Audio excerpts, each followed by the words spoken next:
Tonight we celebrate veterans. We also reflect on everything we cherish as Americans. We love our country. We love our families.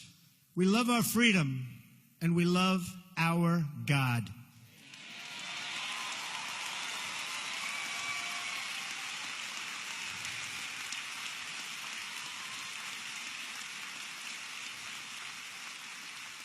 Since the signing of the Declaration of Independence 241 years ago, America always affirmed that liberty comes from our Creator. Our rights are given to us by God, and no earthly force can ever take those rights away.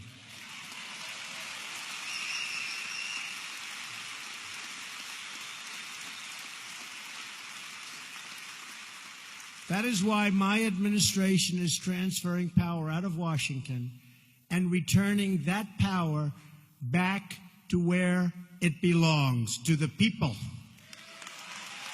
To the people.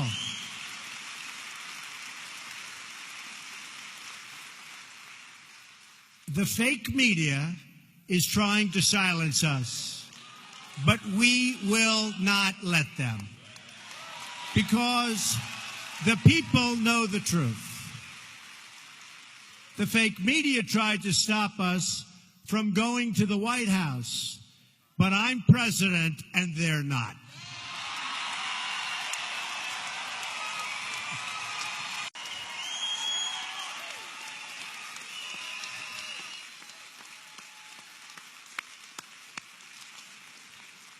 We won and they lost.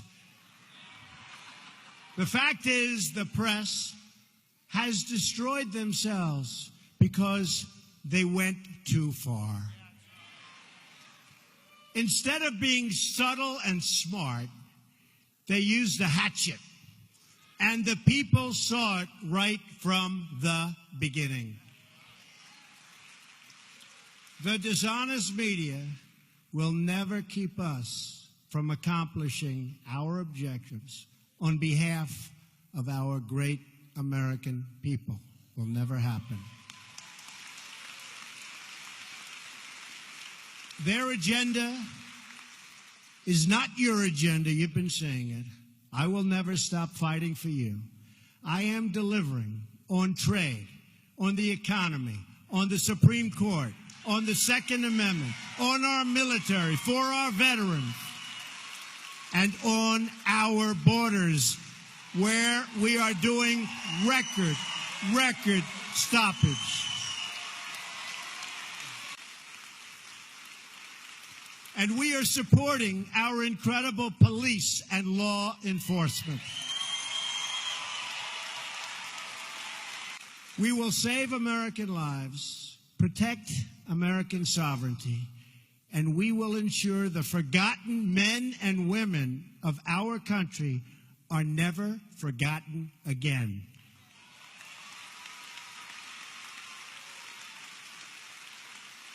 For too long, politicians have tried, oh, have they tried, to centralize authority among the hands of a small few in our nation's capital.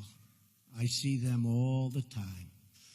Bureaucrats think they can run over your lives, overrule your values, meddle in your faith, and tell you how to live, what to say, and where to pray. But we know that parents, not bureaucrats, know best how to raise their children and create a thriving society.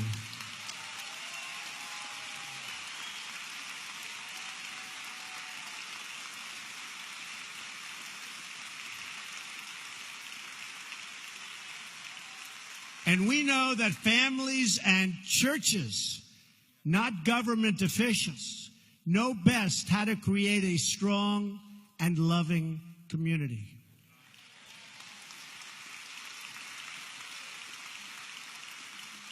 And above all else, we know this. In America, we don't worship government, we worship God.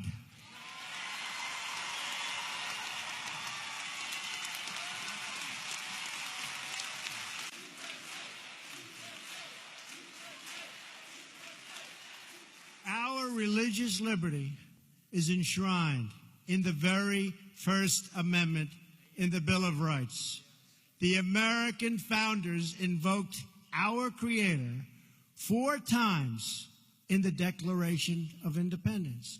Benjamin Franklin reminded his colleagues at the Constitutional Convention to begin by bowing their heads in prayer. I remind you that we're going to start saying Merry Christmas again.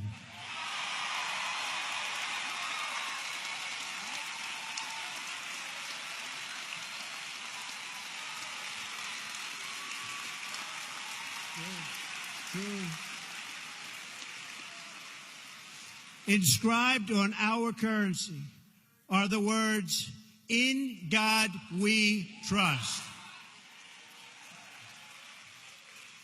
But not only has God bestowed on us the gift of freedom, He's also given us the gift of heroes willing to give their lives to defend that freedom you just stood. My administration will always support and defend your religious liberty.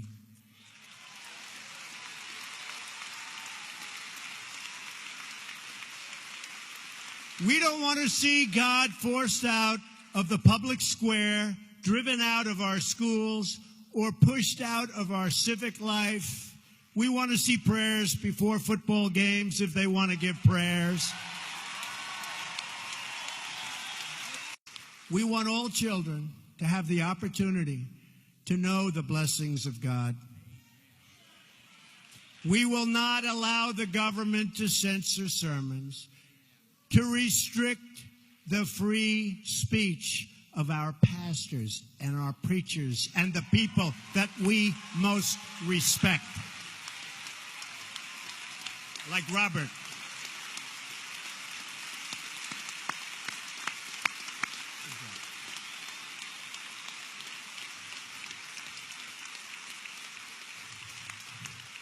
That is why, just as I promised Pastor Jeffress and other faith leaders, I just signed an executive order to stop the Johnson Amendment from interfering with your First Amendment rights.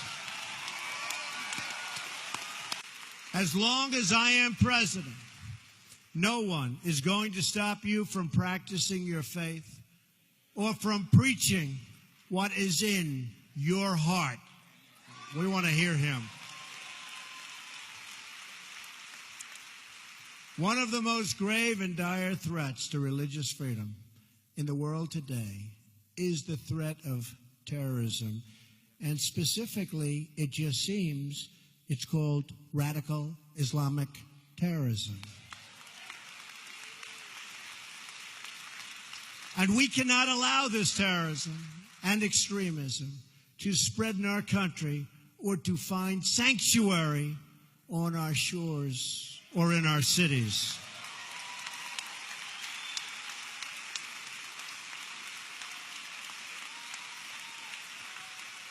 We want to make sure that anyone who seeks to join our country shares our values and has the capacity to love our people.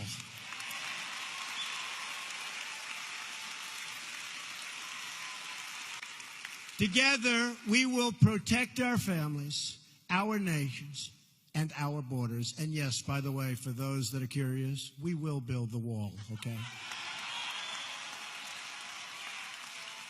Because we understand that a country is more than just its geography. A nation is the sum of its citizens, their hopes, their dreams, their aspirations. America is a land rich with history, traditions, and values. And as we have seen tonight, what a group this is tonight, America is also a land rich with heroes. Though we have many stories, we all share one home and one glorious destiny, a destiny that's getting better and better every single day.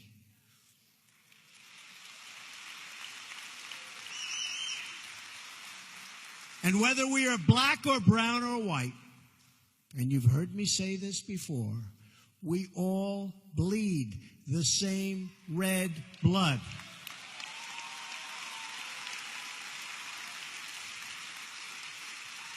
We all salute the same great American flag.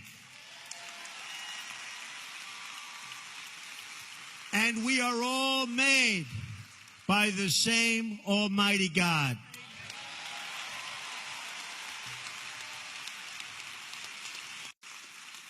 We face many challenges. There are many hills and mountains to climb. But with the strength and courage of the patriots assembled in this room tonight, we will and you see it all the time, and we're doing it all the time because we're scaling those summits, and we will get the job done.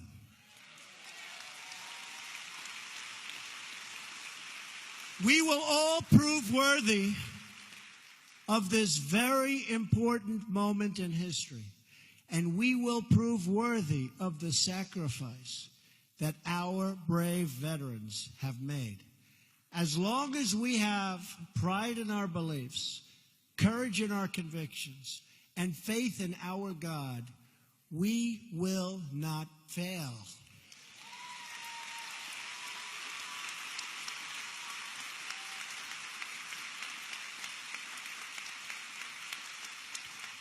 As long as our country remains true to its values, loyal to its heroes, and devoted to its Creator, then our best days are yet to come, because we will make America great again. Have a wonderful Independence Day. God bless you. God bless our nation's veterans. God bless the United States of America. Thank you very much. Thank you. Thank you.